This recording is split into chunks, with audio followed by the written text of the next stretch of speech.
નમસ્કાર વિદ્યાર્થી મિત્રો, 11th સાયન્સની અંદર આપણે ચેપ્ટર છે 18મું દેહ જળ અને પરિવહન. દેહ જળ અને પરિવહન. હાલો એ લખું ત્યાં તમે પ્રેઝન્ટ પૂર નાખો બધા.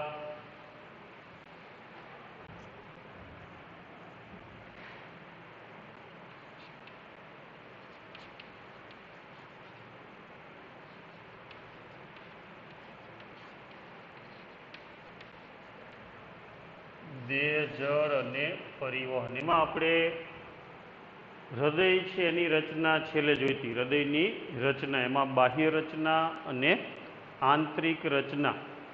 આ સિવાય હૃદયની આંતરિક રચનાની અંદર ગાંઠ પેશી પણ આવે છે. હૃદયની અંદર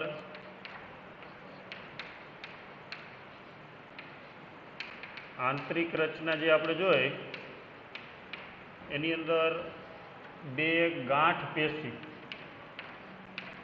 હૃદયમાં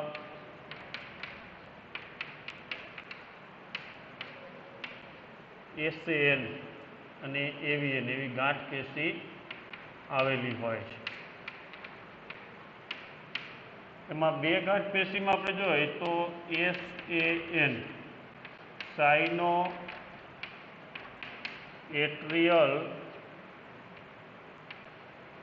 નોડ અથવા ગાંઠ પેશી અને AVN એટ્રિયો વેન્ટ્રિક્યુલર. SAN અને AVN એવી બે ગાંઠ પેશી કેની અંદર હોય? હૃદયની અંદર. તો હૃદયની અંદર આપણે જોઈએ તો 4 ખંડો.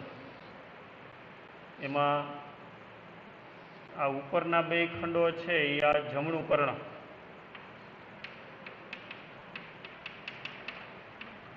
અને આ જમણું છેપક. જમણા કર્ણકની અંદર અહીંયા ઉપરના ભાગમાં જે ગાંઠ પેશી છે એને SAN કહેવાય. SAN. અને અહીંયા નીચેના ભાગમાં અહીંયા છે એ ગાંઠ પેશી AVN.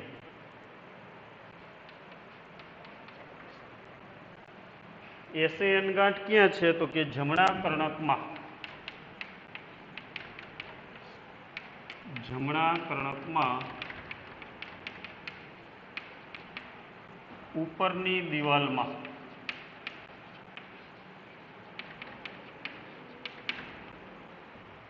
જમણી બાજુના ખૂણામાં હોય છે. જમણી બાજુના ખૂણામાં આવેલી હોય છે. આ ગાંઠ પેશી જે છે એ હૃદયના ધબકારાનું નિયમન કરે. આ ગાંઠ પેશી છે એનું કાર્ય શું? તો કે એ હૃદયના ધબકારાનું નિયમન કરે છે. અને એસે ગાંઠ છે એ કર્ણકોમાં ઉત્તેજનાનું વહન કરે.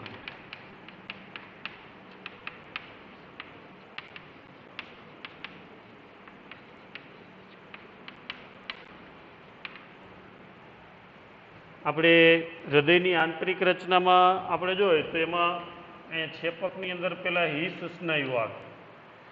હિસ સ્નાયુમાંથી જે શાખાઓ નીકળે એ પર્કિંજે સ્નાયુ. છેપકની અંદર ઉત્તેજનાનું વહન કેના દ્વારા થાય? એવી ગાંઠ. એવી ગાંઠ આપણે જોઈએ AVN એટ્રિયો વેન્ટ્રિક્યુલર નોડ અથવા તો એવી ગાંઠ પેશી જે છે એ જમણા કર્ણકમાં નીચેની તરફ, નીચેની બાજુ કર્ણક છેપક પટલ, કર્ણક છેપક પટલની નજીક ડાબી બાજુના ખૂણામાં હોય છે.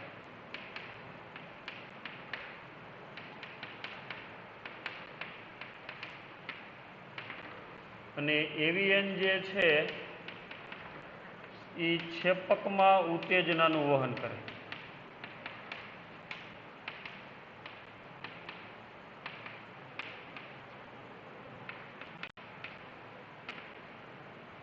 અને એ ઉત્તેજના છે એ હિસ પર્કિન્જે સ્નાયુ દ્વારા વહન પામે છે. હૃદક્રિયા છે એ સ્વયં નિયંત્રિત, એના માટે આ ગાંઠ પેશી જવાબદાર છે. હૃદયની અંદર જે હૃદક્રિયા અથવા તો ધબકારા એ કેવા છે? સ્વયં નિયંત્રિત હોય છે.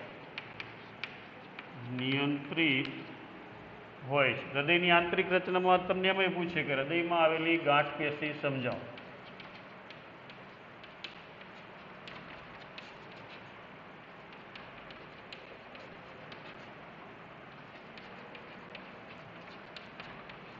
અથવા SAN અને AVN ગાંઠ પેશી સમજાવો.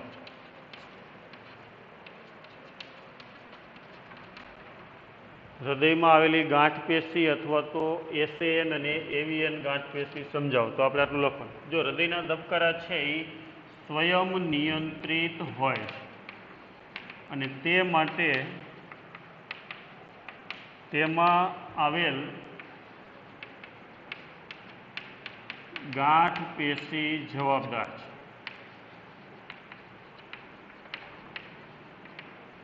અને એ ખાસ કરીને હૃદયના ધબકારાનું નિયમન કરે.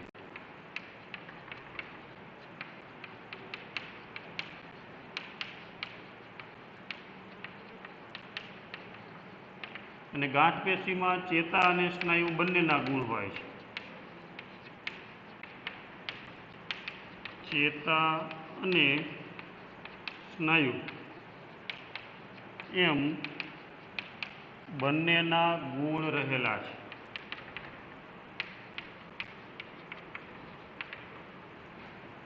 આપણે હૃદયની અંદર આંતરિક રચના જોતા તેમાં ગાંઠ પેશી છે એ આવેલા છે, બરાબર.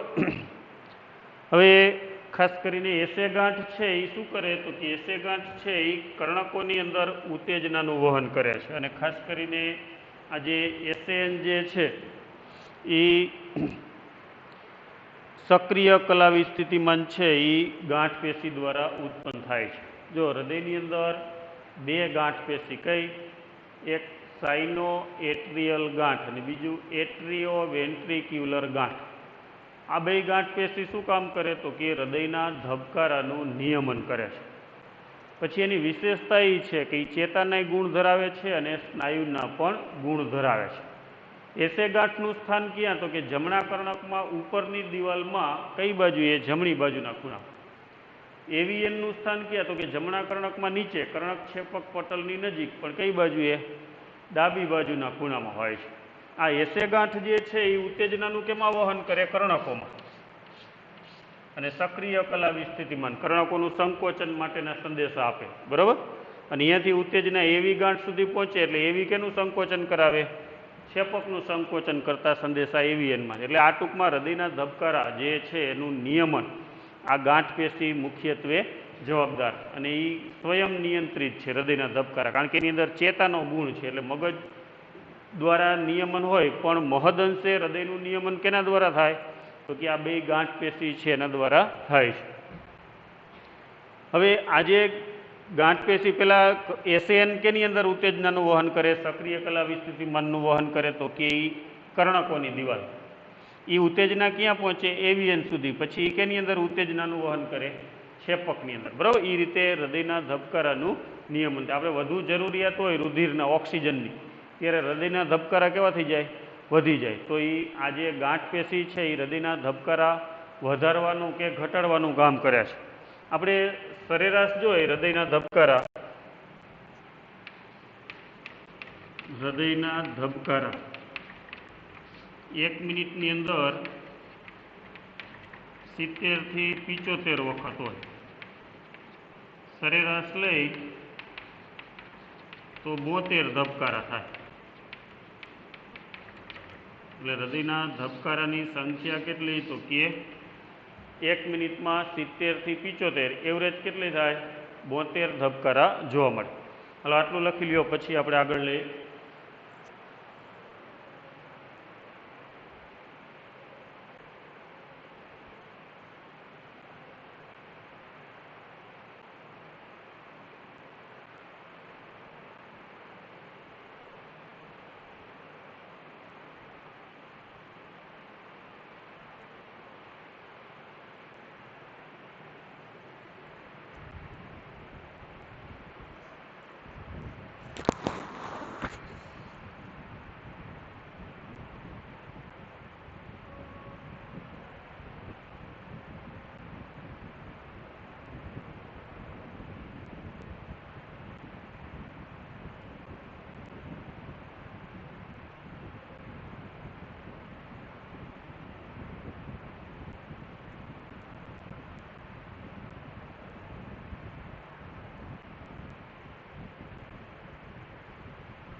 ત્યાર પછી હૃદ ચક્ર વિશે સમજૂતી આપો. હૃદ ચક્ર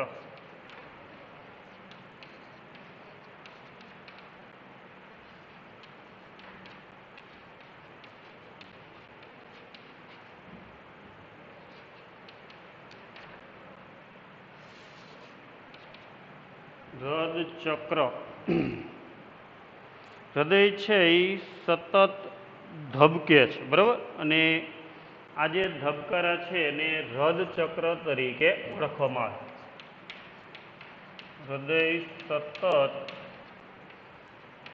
ધબકે છે અને દરેક ધબકારાને હૃદ ચક્ર તરીકે ઓળખવામાં આવે છે.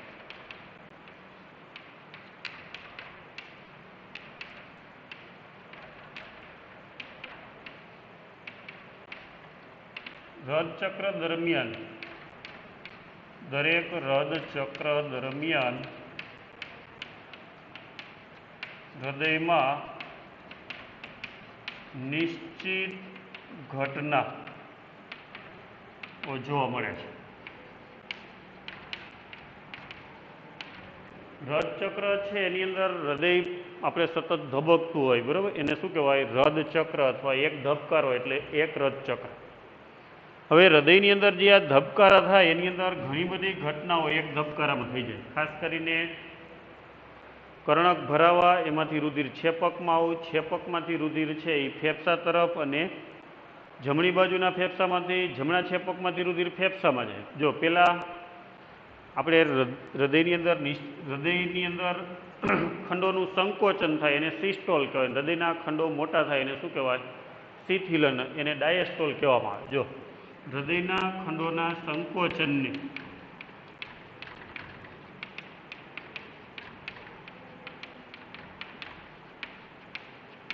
સિસ્ટોલ કહેવાય છે.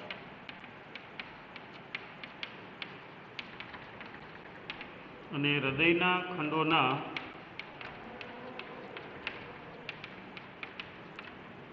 શિથિલનને ડાયસ્ટોલ કહેવાય.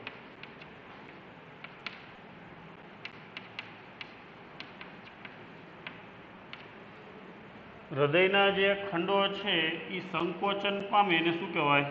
સિસ્ટોલ. હૃદયના ખંડો છે એ વિસ્તરણ પામે એને શું કહેવાય? ડાયસ્ટોલ. બરાબર. એક હૃદ ચક્રની અંદર આપણે જોઈએ એની અંદર કઈ કઈ ઘટના થાય તો કે એમાં 1 મિનિટની અંદર હૃદય કેટલી ધબકે તો કે 1 મિનિટમાં 72 વાર. તો એક ધબકારાનો સમય કેટલો થાય તો કે 60/72 કરો એટલે 0.8 સેકન્ડ થાય છે. જો હૃદ ચક્રની અંદર 1 મિનિટમાં હૃદય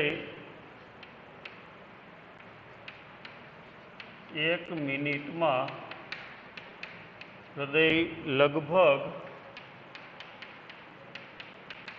72 વખત ધબકે છે.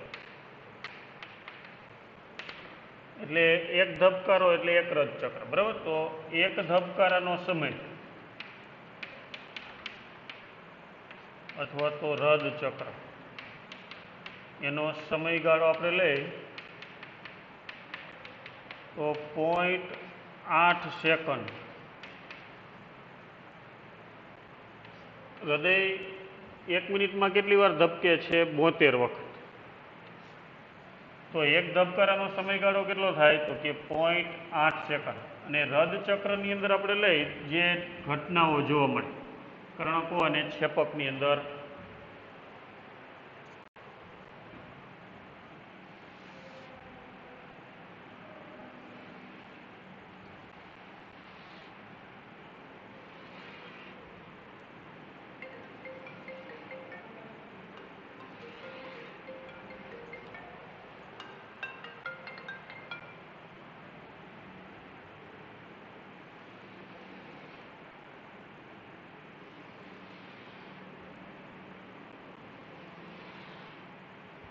સમયગાળો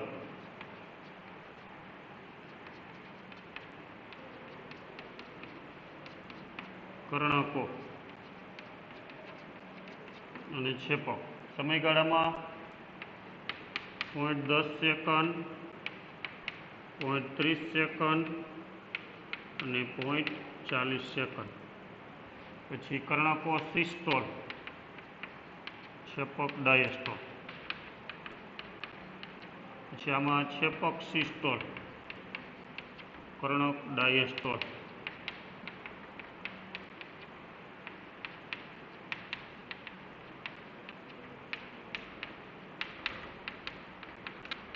બે ડાયસ્ટોલ.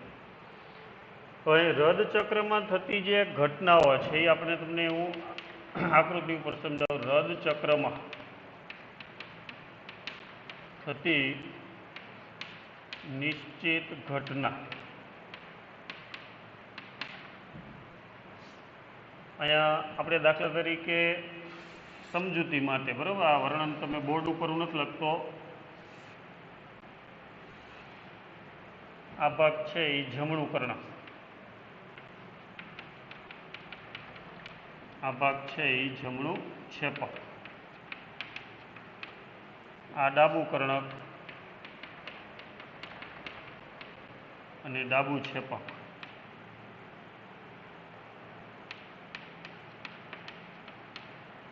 અહીંયા મહાશિરા, અગ્ર અને પશ્વ મહાશિરા, અને અહીંયા ફુફુસીય શિરા.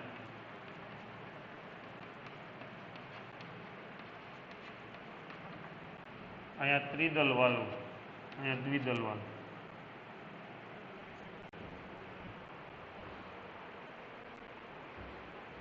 ત્રિદલ વાલ્વ. અહીંયા કયો આવશે? દ્વિદલ. પછી અહીંથી રુધિર ક્યાં જશે? ફેફસામાં.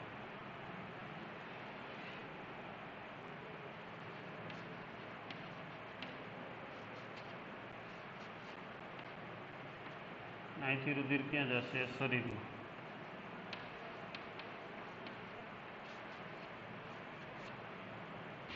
જો અગ્ર ને પશ્વ મહાશિરા છે એ અહીંયા O2 વિહીન રુધિર એ ક્યાં ઠાલવે? જમણા કર્ણક. ફેફસામાંથી કેવું રુધિર આવે? O2 યુક્ત રુધિર ક્યાં આવે? ડાબા કર્ણક. આખા શરીરમાંથી અગ્ર અને પશ્વ મહાશિરા O2 વિહીન રુધિર જમણા કર્ણકમાં ઠાલવે. ફુફુસીય શિરામાંથી O2 યુક્ત રુધિર ક્યાં આવશે? ડાબા કર્ણક. એટલે બે કર્ણક ભરાઈ જાય. પછી શું થશે? તો કે આ 0.10 સેકન્ડમાં કર્ણકનું સિસ્ટોલ થાય, એટલે કર્ણકો સંકોચાય. ત્યારે છેપકનું શું થાય? ડાયસ્ટોલ. આ કર્ણકો સંકોચાશે એટલે જમણા કર્ણકમાંથી રુધિર ત્રિદલ વાલ્વો મારફતે ક્યાં આવશે? જમણા છેપકમાં. ડાબા કર્ણકમાંથી આ દ્વિદલ વાલ્વ મારફતે રુધિર ક્યાં આવે? ડાબા છેપકમાં. કયા ભાગમાં? આ 0.10 સેકન્ડ, એટલે કે રદચક્ર કે ધબકારાની શરૂઆતમાં કર્ણકોનું સિસ્ટોલ થાય એટલે સંકોચન, અને છેપકનું ડાયસ્ટોલ એટલે શિથિલન. એટલે જમણા કર્ણકમાંથી O2 વિહીન રુધિર જમણા છેપકમાં આવે ત્રિદલ વાલ્વ મારફતે. ડાબા કર્ણકમાંથી O2 યુક્ત રુધિર છે એ ડાબા છેપકમાં આવે દ્વિદલ વાલ્વ મારફતે. ત્યાર પછી શું થશે? તો કે બીજો ભાગ છેપક સિસ્ટોલ અને કર્ણક ડાયસ્ટોલ. હવે એ 0.30 સેકન્ડમાં હવે શું થશે? છેપકનું સંકોચન થાય અને કર્ણકનું શું થાય? ડાયસ્ટોલ. બરાબર, એટલે એ શિથિલન પામે. હવે જમણા છેપકમાં કેવું રુધિર છે? તો કે જમણા છેપકમાં O2 વિહીન. અહીંયાથી રુધિર ક્યાં જશે? તો કે અહીંયા અર્ધચંદ્રાકાર વાલ્વો હોય એ ખુલે એટલે ફેફસામાં જશે. ડાબા છેપકમાં કેવું રુધિર છે? તો કે ડાબા છેપકમાં O2 યુક્ત રુધિર છે. એ O2 યુક્ત રુધિર અહીંયા જે ધમની અર્ધચંદ્રાકાર વાલ્વ ખુલે એટલે એ રુધિર ક્યાં જશે? આખા શરીરમાં. અને એ અર્ધચંદ્રાકાર વાલ્વ પાછા બંધ થઈ જાય એટલે રુધિર છેપકમાં પાછું આવતું અટકે છે. કર્ણકોમાં ઉત્તેજનાનું વહન કેના દ્વારા થાય? તો કે એસે ગાંઠ દ્વારા. છેપકમાં ઉત્તેજનાનું વહન કેના દ્વારા થાય? એવી ગાંઠ દ્વારા. બરાબર. અને એ એવી ગાંઠની અંદર રદ સ્નાયુ હારે કયા? હિસ સ્નાયુ અને પર્કિન્જિયસ સ્નાયુ એના દ્વારા વહન થાય. પછી ત્રીજો ભાગ કયો? 0.40 સેકન્ડ. એની અંદર શું થાય? તો કે હવે આ રુધિર ઉપર હોય ગયું, આઈ ડાયસ્ટોલ થાય, આઈ ડાયસ્ટોલ હોય ત્યારે વળી પાછું આ ભાગમાં શું થવા માંડે? આ O2 વિહીન રુધિર જે છે અગ્ર પશ્વ મહાશિરા દ્વારા જમણા કર્ણકમાં આવી જાય. ફેફસામાંથી O2 યુક્ત રુધિર ડાબા કર્ણકમાં, એટલે આ બે ખાના ભરાયેલા, બરાબર, એ આ ભાગમાં ભરાતું હોય ડાયસ્ટોલની અંદર. કર્ણકોમાં આ બે ભાગમાં શું થાય? રુધિર બેમાં તેરામાં પ્રવાહ ચાલુ જ હોય. હવે પાછું નવ રથ ચક્ર ચાલુ થાય. વળી શું થાય? તો કે 0.10 કર્ણકનું સિસ્ટોલ એટલે કર્ણકમાંથી રુધિર છેપકમાં, ત્યારે છેપક ડાયસ્ટોલ, વળી છેપકનું સિસ્ટોલ ત્યારે જમણા છેપકમાંથી ફેફસામાં, ડાબા છેપકમાંથી આખા શરીરમાં, વળી બધા ડાયસ્ટોલ ત્યારે આમાં રુધિર પાછું ભરાઈ ગયું, વળી નવ રદચક્ર. આ રીતે હૃદય છે એ સતત કામ કરે છે. એટલે હૃદચક્ર છે એ આપણે જાણીએ છીએ કે 1 મિનિટની અંદર લગભગ કેટલું, 1 મિનિટની અંદર 72 ધબકારા અથવા તો હૃદચક્ર એ કેટલા 72 હૃદચક્ર. અને એક હૃદચક્રમાં પ્રત્યેક છેપક દ્વારા 70 ml રુધિરને ધકેલવામાં આવે છે. એક રથચક્રની અંદર એક છેપકમાંથી કેટલા રુધિરને ધક્કો મારવામાં આવે 70 ml, બરાબર, જેને સ્ટ્રોક વોલ્યુમ કહેવાય. શું કહેવાય? Stroke volume. એટલે કે એક રથચક્રમાં એક છેપકમાંથી જેટલા રુધિરને ધક્કો મારવામાં આવે એને સ્ટ્રોક વોલ્યુમ. હવે 1 મિનિટમાં કેટલું, તો કે લગભગ 5 લીટર રુધિર છે એને ધક્કો મારવામાં આવે. 70 ગુણ્યા 72 કરી નાખો, બરાબર, એટલે 70 49 એટલે લગભગ 5000 ml ની આસપાસ થાય. એટલે 1 મિનિટમાં એક જે છેપક છે એમાંથી કેટલું રુધિર ધક્કો મારવામાં આવે 5 લીટર. અને આ જે સ્ટ્રોક વોલ્યુમમાં એમાં ફેરફાર થાય. દાખલા તરીકે રમતવીર હોય એની અંદર ખાસ કરીને આ જે હૃદયની કાર્યક્ષમતા સારી હોય,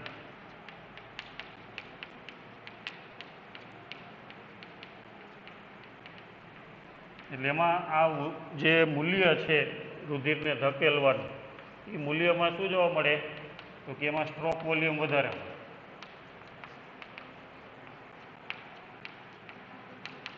એટલે 1 મિનિટમાં જે રુધિરને ધક્કો મારે છે એ એવરેજ કેટલું, તો કે 5 લીટર જેટલું રુધિર છે એને ધક્કો મારવામાં આવે છે. એટલે હૃદયની કાર્યક્ષમતા સામાન્ય વ્યક્તિ કરતાં રમતવીરોની અંદર વધારે સારી હોય, એટલે એમાં સ્ટ્રોક વોલ્યુમ પણ વધારે જોવા મળે છે. હાલો આટલું લખી નાખો બોર્ડમાંથી.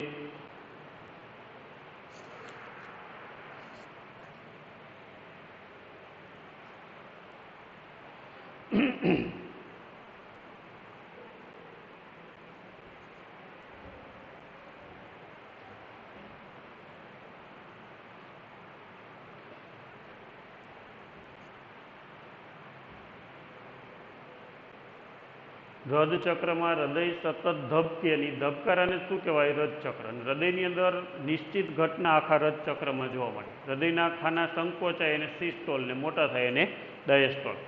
1 મિનિટમાં હૃદય 72 વાર ધબકે તો એક ધબકારાનો સમયગાળો કેટલો થયો? 0.8. તો 0.8ના પાછા ભાગ પાડ્યા. 0.10માં કર્ણક સિસ્ટોલ, છેપક ડાયસ્ટોલ. 0.30માં છેપક સિસ્ટોલ, કર્ણક ડાયસ્ટોલ. અને 0.40માં કર્ણક છેપક બે ડાયસ્ટોલ છે એ જોવા મળે. અને આખી ઘટના મેં તમને સમજાવી. પહેલાં અગ્રન પશ્વમાં શિરા ક્યાં રુધિરને ઠાલવે? જમણા કર્ણકમાં. ફુફુસીય શિરા ક્યાં? ડાબા કર્ણકમાં. પછી અહીંયા ત્રિદલ વાલ્વ, અહીંયા દ્વિદલ, એ ખુલે એટલે કર્ણકનું સિસ્ટોલ થાય એટલે રુધિર ક્યાં આવે? છેપકમાં. હવે છેપકમાંથી પછી સિસ્ટોલ થાય એટલે આ બીજો ભાગ. ત્યારે રુધિર છેપકમાંથી, જમણા છેપકમાંથી ફેફસામાં જાય, ડાબા છેપકમાંથી આખા શરીરની અંદર થાય છે. અને એક છેપક કેટલા રુધિરને ધક્કો મારે? 70 ml. તો એક ધબકારાની અંદર એક છેપક દ્વારા 70 ml જે રુધિરને ધક્કો મારવામાં આવે એને સ્ટ્રોક વોલ્યુમ કહેવાય. એટલે 1 મિનિટમાં લગભગ કેટલા રુધિરને ધક્કો મારે એક છેપક? 5 લીટર જેટલા રુધિરને ધક્કો મારે છે. અને એ હૃદયની કાર્યક્ષમતા પાછી જુદી જુદી હોય. સ્પોર્ટ્સમેન કે રમતવીરો હોય તો એની કાર્યક્ષમતા છે એ વધારે સારી જોવા મળે છે. હવે આટલું લખી નાખો.